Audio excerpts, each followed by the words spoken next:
Happy President's Day, everybody. It's pretty windy today here in the South Bay. Got the winds rolling, the trees rustling. Finally, there's a little bit of a winter effort. There's a bit of a winter sentiment finally. Just a little bit. I think it's going to last about a week. Look at the trees. Let me try to give you a close-up. Yep, there they go.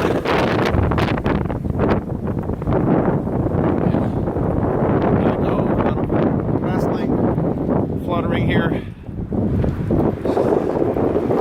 It's like about a month ago it was like 80 degrees outside.